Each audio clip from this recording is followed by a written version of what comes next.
مطلب کر کے دیکھا، کر کے مطلب کر کے دیکھا، عرض مطلب کر کے دیکھا، کر کے مطلب کر کے دیکھ، بے ارادہ مرنے والے با ارادہ مر کے دیکھ، بے ارادہ مرنے والے با ارادہ مر کے دیکھ، سب تماشے کر چکا یہ بھی تماشا کر کے دیکھ، سب تماشے کر چکا یہ بھی تماشا کر کے دیکھ، موت خود بن جائے گی تیرے لیے ایک زندگی۔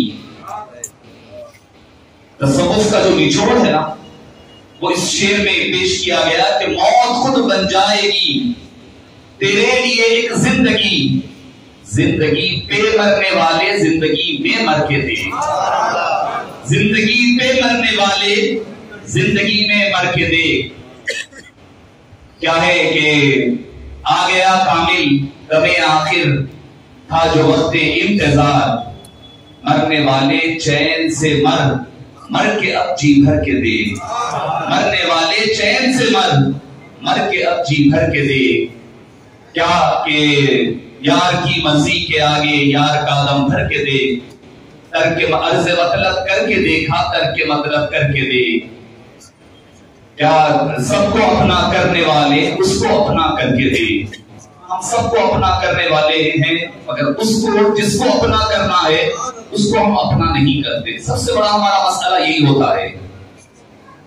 معزز سامعین کرام، شفیق بزرگوں اور عزیز ساتھیوں، شہ نشین پر تشریف فرما سرپرست و نگران اجلاس تقدس مام حضرت العلامہ فخر گلبرگہ، اب ایک اور لقب مبارک کے ساتھ جو میں سمجھتا ہوں کہ جیسا کہ آپ نے حضرت کی جو تہنیت پیش فرما رہے تھے، آپ سے تفصیلاً سماعت فرمایا ہے کہ وہ دراصل بارگاہ کے سجادے یا خانوادے جنیدیہ کی طرف سے دیا گیا لقب مبارک نہیں ہے، بلکہ حقیقتاً سید الطائفہ جنید بغدادی سرکار رضی اللہ عنہ کی طرف سے ان کی بارگاہ سے دیا جانے والا لقب مبارک الشیخ الکبیر کا، جو میں سمجھتا ہوں کہ سارے القابات سے بلند و بالا ہے، جو اتنی معنویت رکھتا ہے کہ اس کے اندر سارے جو دوسرے القاب ہوں گے وہ ضم ہو جائیں گے۔ دوسرے جو القاب کسی اور نے دیے ہوں گے، کوئی چاہنے والوں نے دیا ہوگا، کوئی مریدین نے اہتمام کیا ہوگا، یا کوئی پیر بھائیوں نے اہتمام کیا ہوگا دوسرے القاب کے آپ کو ملقب کرنے کے حوالے سے، مگر جو شیخ کبیر کا جو لقب مبارک ہے وہ کسی مرید کا دیا ہوا نہیں ہے۔ مرید ہے تو اپنے شیخ کے لیے جس قدر ہو سکے اچھے الفاظ استعمال کرتا ہے، اچھے القاب استعمال کرتا ہے، یہ تو مرید کے لیے لازم ہے۔ اور یاد رکھیں مریدین حضرات کا میں سمجھتا ہوں کہ یا تو حضرت بابا تاج الدین قدس اللہ سرہ العزیز کے مریدین ہوں، یا پھر حضرت سراج بابا صاحب مدت فیوزوں کے مریدین ہوں گے۔ مرید جب تک کہ اپنے پیر کو سب کچھ نہ سمجھے، یعنی فیوز اللہ کے فیوز و برکات حاصل کرنے کا اصل مبدا نہ سمجھے، تب تک کہ اس کو فیض نہیں مل سکتا۔ جب تک فیض نہیں مل سکتا، اللہ اور اللہ کے حبیب کا اور اپنے سلسلے کا فیض پانا ہے تو اپنے پیر کا کامل یقین رکھنا پڑے گا۔ آپ بولیں گے کہ ہو سکتا ہے یہاں کی بات نہیں، کہیں اور بھی ہو سکتا ہے پیر کمزور ہو، پیر انسان ہونے کے اعتبار سے بھی کمزور ہو سکتا ہے، مگر جو اوپر جو سلسلہ جو سرکار دو عالم صلی اللہ علیہ وسلم تک پہنچتا ہے وہ کمزور نہیں ہوتا، وہ چین وہ کڑی بڑی مضبوط ہوتی ہے۔ جو اس کے رحمت کرم میں آ جاتے ہیں تو وہ سارے نوازے جاتے ہیں۔ تو میں عرض کر رہا تھا کہ جتنے دوسرے القاب حضرت سراج بابا صاحب مدت فیوزوں کو عطا کیے گئے یا الحاق کیا گیا، ان سب کا تعلق میں سمجھتا ہوں کہ تمام مریدین سے، متوسلین سے، محبین سے، چاہنے والوں کی طرف سے دیے گئے ہیں، مگر شیخ کبیر کا جو آپ کو لقب مبارک دیا گیا وہ کسی مرید یا متوسل یا محب کی طرف سے نہیں ہے، اس بارگاہ سے عطا کر رہا ہے جس بارگاہ کی طرف آپ خود نسبت کیا کرتے ہیں۔ میں دل کی عطا گہرائیوں سے حضرت والا کی خدمت بابرکت میں کلمات قبری کو تہنیت پیش کرتا ہوں کہ اللہ تعالیٰ آپ کے فیوز و برکات کو تعدیر جاری و ساری رکھے، اور سلسلے جنیدیہ کے فیوز و برکات سے ہم تمام کو اللہ تعالیٰ فیوز و مستفید فرمائے۔ اور شہنشین پر تشریف فرما سینے کے قطرے سے پیدا نہیں ہوئے، راز نور مصطفیٰ سے پیدا ہونے والی شخصیتوں کا نام اہل بیت اطہار ہے۔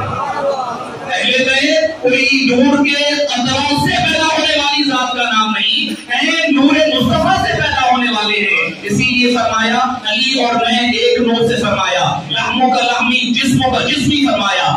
فاطمہ رضی اللہ عنہا کے بارے میں فرمایا الفاطمہ تو بضعۃ منی، فاطمہ کون؟ میرے جگر کا ٹکڑا ہے، جگر کا ٹکڑا جسم سے علیحدہ نہیں ہوتا، جسم سے علیحدہ شے کوئی نبی سے چھوٹ جائے اس کا کمال کیا ہوتا ہے۔ آپ سورہ یوسف اٹھا کر کے پڑھ لیں، سورہ یوسف میں جب حضرت یوسف علیہ السلام کو پتا چلا کہ حضرت سیدنا یعقوب علیہ السلام کی نور بصارت جا چکی ہے، بصارت کمزور ہو گئی ہے، وَبِيَضَّتْ عَيْنَاهُ مِنَ الْحُزْنِ وَهُوَ كَظِيمٌ فرمایا تو کیا کیا حضرت یوسف علیہ السلام نے؟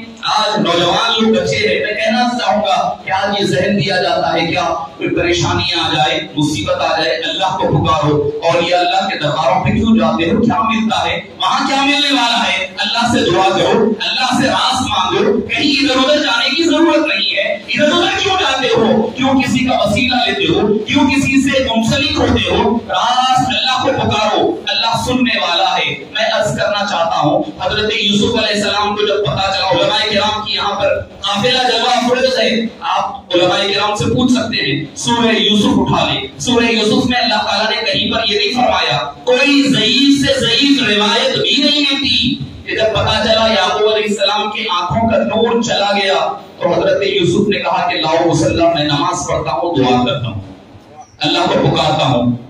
کوئی مجھے روایت میری وجہ سے نہیں گزری، اگر کسی کو پتا ہے تو اطلاع دے سکتے ہیں۔ حضرت یوسف علیہ السلام نے دعا کی ہوگی، یقیناً کی ہوگی، مگر قرآن کریم میں دعا کا ذکر نہیں ہے۔ حضرت یوسف نے جب معلوم ہوا کہ والد کی آنکھ کی بینائی چلی گئی تو وہاں دعا نہیں فرمائی آپ نے کیا کیا؟ آپ نے جسم سے لگا ہوا جو قمیص تھا، قرآن کہتا ہے، میں حدیث کہوں گا تو آج کا دور ہے، حدیث کہوں تو کہا جائے گا ضعیف ہے، متروک ہے، جو کچھ بھی الفاظ آپ سنا کرتے ہیں نوجوانوں کے ذہنوں کو پراگندہ کیا جاتا ہے یہ کہہ کر کہ بھئی یہ ضعیف حدیث تو ضعیف ہے، اب قرآن کی آیت ہے، اس کو کون ضعیف کہہ سکتا ہے؟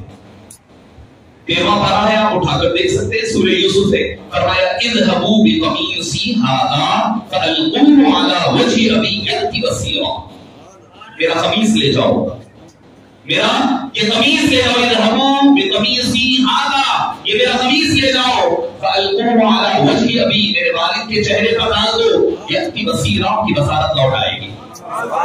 کیوں دعا نہیں فرمائی حضرت یوسف نے؟ حضرت یوسف نے دعا کیوں نہیں کی؟ قرآن میں ذکر ہونا تھا، قرآن میں دعا کا تو ذکر ہو سکتا ہے کہ کیا ہوگا، کر کے ہی اتار کر دیا ہوگا، یقیناً مانگا اللہ ہی سے جاتا ہے، یقیناً دینے والی ذات اللہ ہی کی ہے، دیتا اللہ ہی ہے، مگر کبھی کسی کے وسیلے سے دیتا ہے، کبھی کسی کے صدقے سے دیتا ہے۔ حضرت یوسف علیہ السلام نے اپنی قمیص اتار کر دی، کبھی دعا کی جاتی ہے، کبھی اصحاب کو اختیار کیا جاتا ہے۔ کہیں آپ دیکھیں گے، اگر مثال کے طور پر ایک مثال دے رہا ہوں میں، آپ کے گھر آنے سے ہوتا ہے، یہ جب بندے کے ذہن میں پیدا ہو جائے نا تو اسی سے پھر تصوف کی منزلیں آسان ہوتی جاتی ہے۔ ہر آدمی برا کام کرنے سے پہلے یہ سوچے اللہ مجھے دیکھ رہا ہے، رک جاتا ہے۔ آپ جیسے مثال کے طور پر موبائل ہے، کوئی بچے نوجوان بچے کوئی غلط چیز دیکھ رہے ہیں، اکیلے میں دیکھتے ہیں، 4 لوگوں کے سامنے نہیں دیکھتے، کیوں؟ 4 لوگ دیکھیں گے تو کیا کہیں گے، اکیلے میں جا کر دیکھتے ہیں، اپنا کمرہ بند کر کر سوتے ہوئے، بیٹھ پر لے ہوئے، بری چیزیں دیکھتے جو ہے بچے، اپنے نفس کو بھی خراب کر رہے ہیں، اپنی روح کو بھی ناپاک کر رہے ہیں اور اپنی نظروں کو بھی خراب کر رہے ہیں۔ یاد رکھو نوجوانوں، اپنے کان اور آنکھ کی حفاظت کر لو، اپنے کانوں سے برا سننے سے محفوظ، کیونکہ یہ 2 راستے ہیں جو آپ کے دل کو اور روح کو ناپاک کرتے ہیں۔ دل تک بات پہنچتی ہے، آنکھ سے دیکھنے سے پہنچتی ہے کہ یہ اچھی ہے یا بری ہے، یہ حلال ہے حرام، حرام کی جو چیزیں ہوتی ہیں، آنکھ جب بہتی ہے تو آدمی کا دل بے چین ہوتا ہے، کان سے بری چیز گانے اندر جا رہے ہیں، دل تک پہنچ رہے ہیں، دل مچل رہا ہے برائیوں کی طرف، تو 2 چیزوں کی آپ ذمہ داری لے لو کہ اپنی آنکھوں کی حفاظت کریں گے۔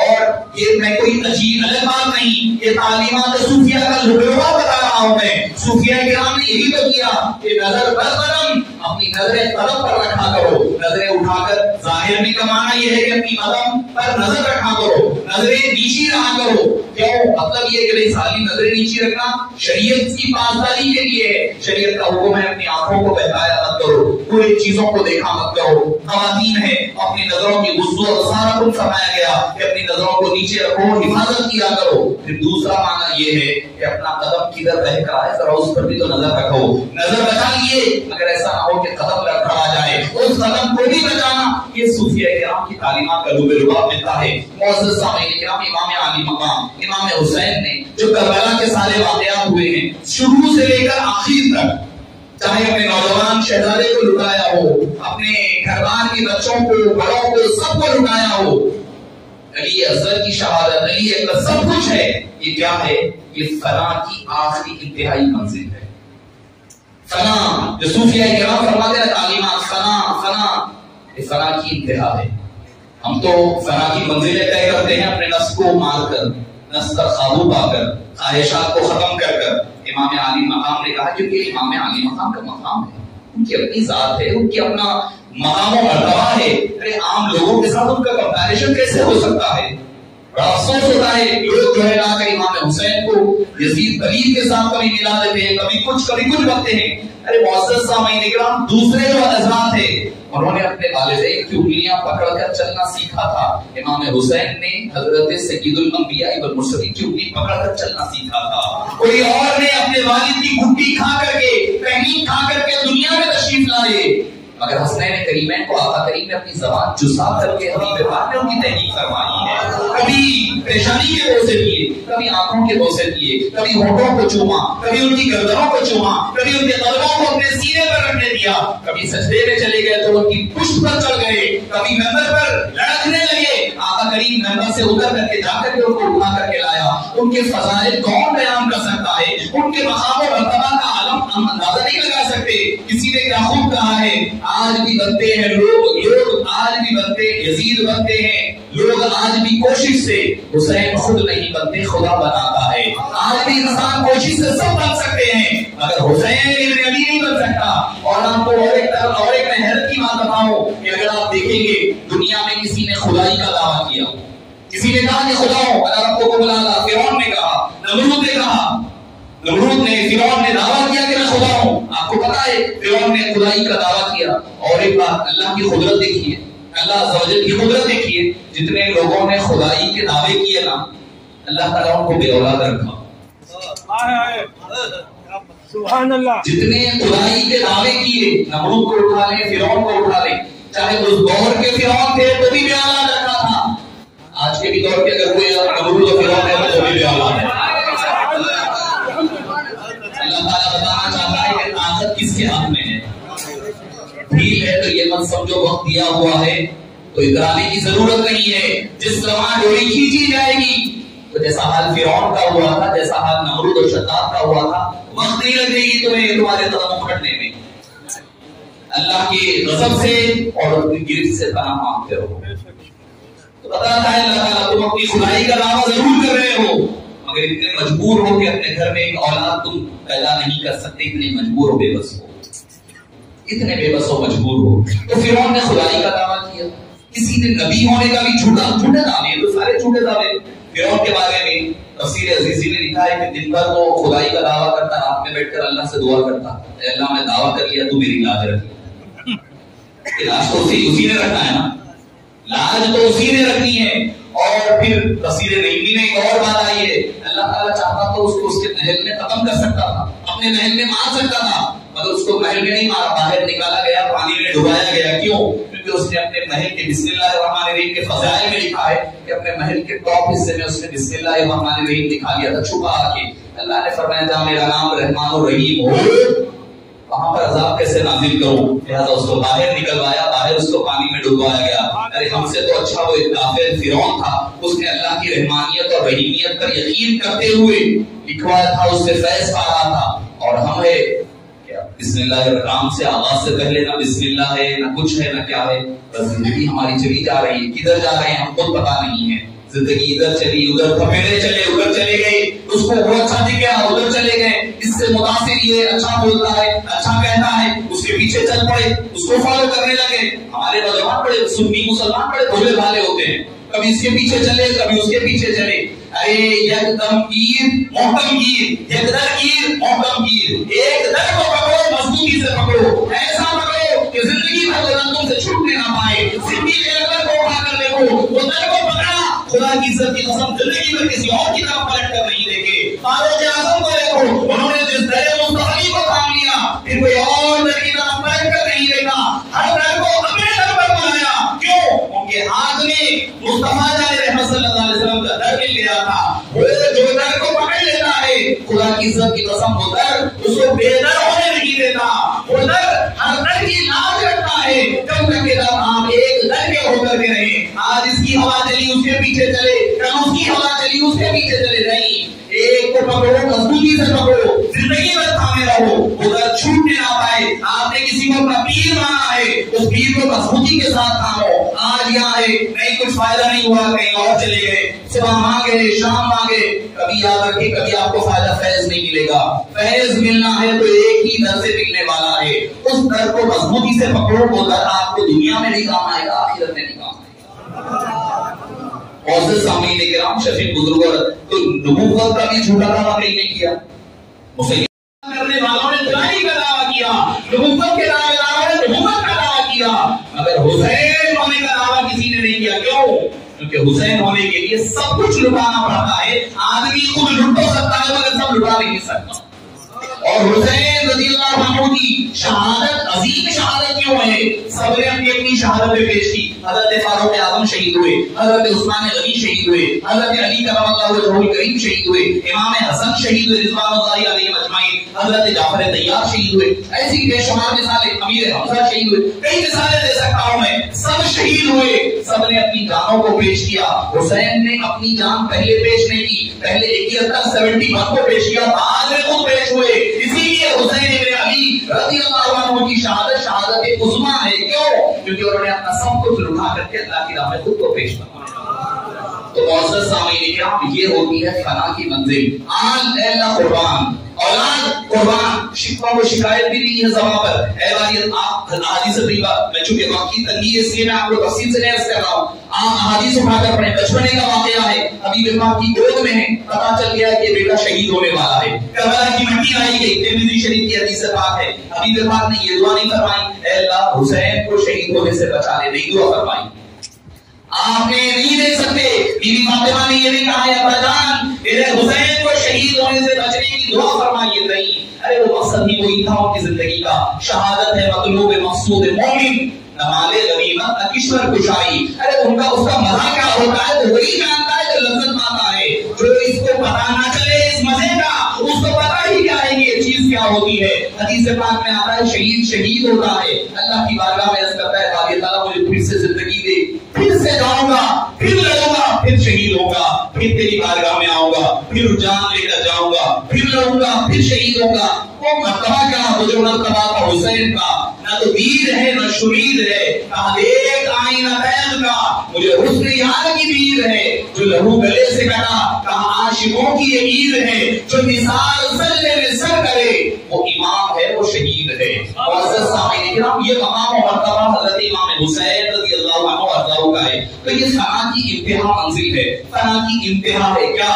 فنا، سب کچھ فنا کر دیا. اپنی ذات کو فنا کیا، آل و اولاد کو فنا کیا، مال و دولت کو فنا کیا، گھر بار کو لٹایا، سب کچھ نانا کے دین پر قربان کر دیا. امام حسین علی مقام نے سب کچھ، اللہ تعالیٰ نے جو فنا ہو جائے پھر اللہ اس کو چھوڑتا کہاں ہے، پھر اس کو بقا کی منزل عطا ہوتی ہے. باقی کیسے رہتا ہے؟ آج حسین کا ذکر باقی ہماری محفلوں میں باقی، ہماری مجلسوں میں باقی، ہمارے دلوں میں باقی، ہمارے گھروں میں باقی. ان کا تذکرہ، ان کی آل و اولاد کا تذکرہ، ان کے گھر بار کا تذکرہ، ان کا ذکر ہماری نمازوں کا حصہ بنا دیا گیا. جب تک ان پر درود و سلام نہ پڑھو تب تک کہ ہماری نمازیں پوری نہ ہو. یہ بہار ہے، اللہ تعالیٰ بہار کا فرمایا. جو بندہ اللہ کی راہ میں قربان ہو جاتا ہے اللہ اس کو بہار کا فرماتا ہے. صبح قیامت تک آج بھی حسین کا چرچا ہے، صبح قیامت تک رہنے والا ہے. آپ بولیں گے جنگ کہاں ہوئی تھی؟ کربلا کی، کربلا کے میدان میں، نینوا کی وادی میں. بولے آج کربلا اگر آپ جائیں، حضرت تشریف لے کے آپ پوچھیے حضرت سے، آپ کربلا جائیں گے تو وہاں یزید یزید کی خبر ملے گی، نہ یزید کا نام ملے گا،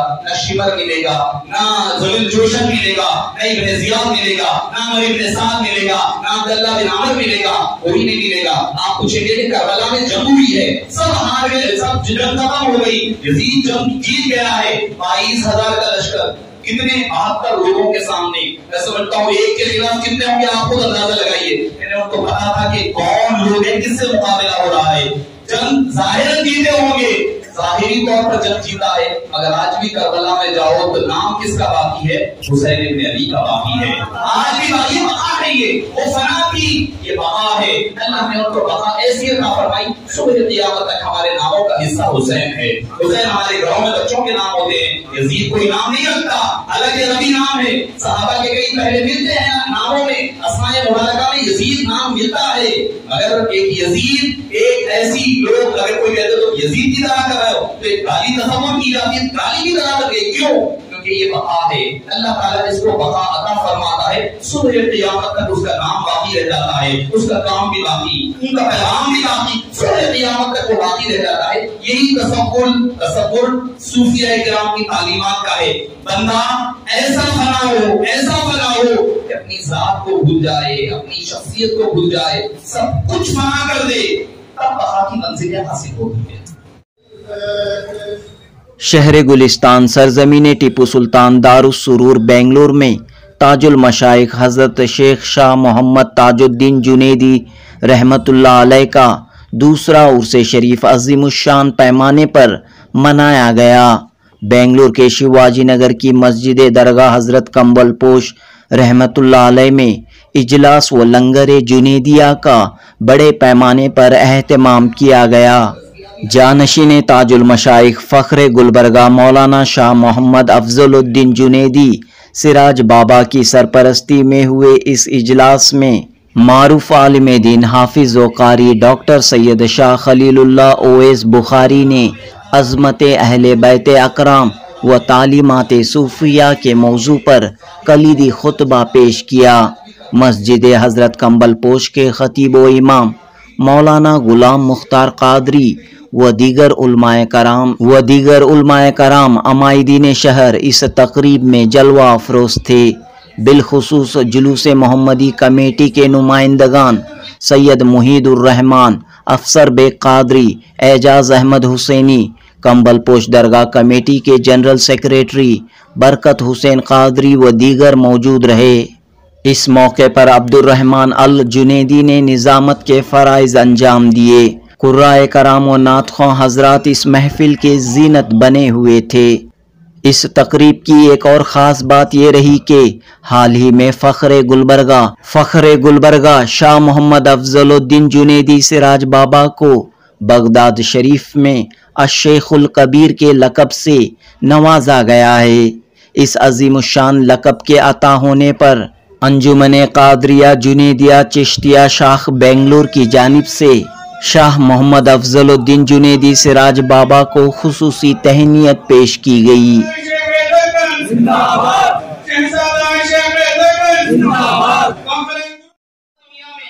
اس یادگار جلسے میں شیخ شاہ محمد قوام الدین جنیدی وحاج بابا نے تمام مہمانوں کی گلپوشی اور شال پوشی کی۔ جنوبی ہند نیوز رپورٹ۔